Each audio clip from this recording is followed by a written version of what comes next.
Donald Trump, you have to admit it, is fun to watch. Is this a Donald Trump reality show with non-supporting actors? We look fantastic. Donald Trump turns this from a circus into a full-fledged reality show. And I mean really fantastic. And he's putting on the greatest show we've ever seen in a presidential election by far. He's red-faced, he's angry, he's funny, he's strange, he's unpredictable, he's real in that way that only reality television stars are real. Trump's so racist! He's so fun to watch that it's easy to lose sight of how terrifying his rise really is. But Donald Trump is the most dangerous major presidential candidate in memory.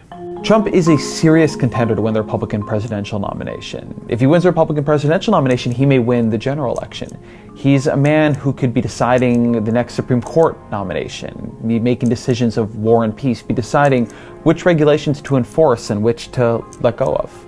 Presidents represent America on trade negotiations. They represent us before the community of nations. This is not political entertainment.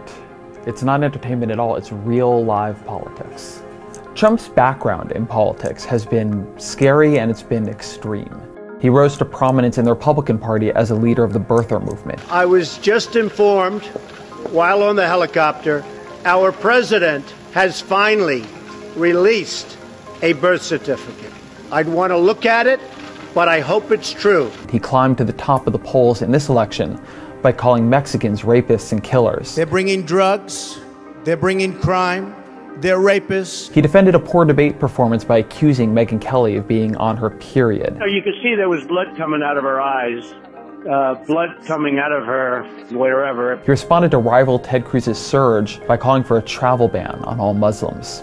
Total and complete shutdown of Muslims entering the United States. When MSNBC's Joe Scarborough asked Trump about his affection for Vladimir Putin, was a person that kills journalists, political opponents, and hates countries. Trump replied, "He's running his country, and at least he's a leader, unlike what we have in this country." Trump later had to clarify. By the way, I hate some of these people, but I'd never kill them.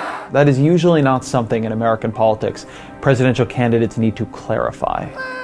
No, I wouldn't. Trump's view of the economy is entirely zero-sum. This is what's behind his arguments on immigration. He thinks that for Americans to win, others must lose. They beat us all the time. The day before Trump won in New Hampshire, he had a rally in Manchester. And at that rally, he heard a woman in the crowd call Ted Cruz a pussy.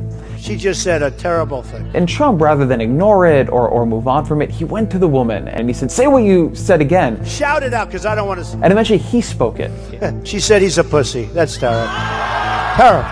And the media, we jump all over it. It's traffic, it's clicks, it's takes, it's fun, it's funny, it's interesting. What was so unnerving about this wasn't that Trump used a vulgar word.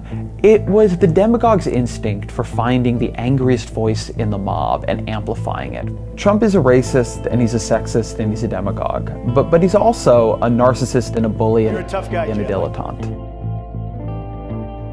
Trump has just a complete lack of shame. Most people feel shame when they're exposed as liars or when they're seen as uninformed and cruel or when their political elders think that what they're doing is wrong or dumb.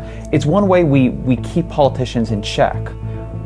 We exploit their sense of shame. But Trump doesn't seem to have this. Is there anybody you'd like to apologize to right now yourself? No. No?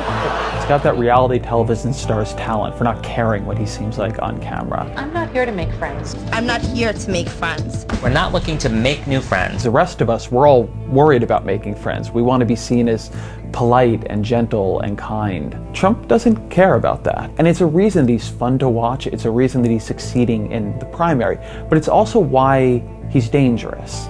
The fact that he will do things that others won't means that he'll do things that, until now in American politics, we've been protected from. But if Trump wins, we won't be protected from it. And so today's a day to repeat. There's something dangerous in Trump's rise. It isn't funny. We need to stop laughing. It's something we should fear.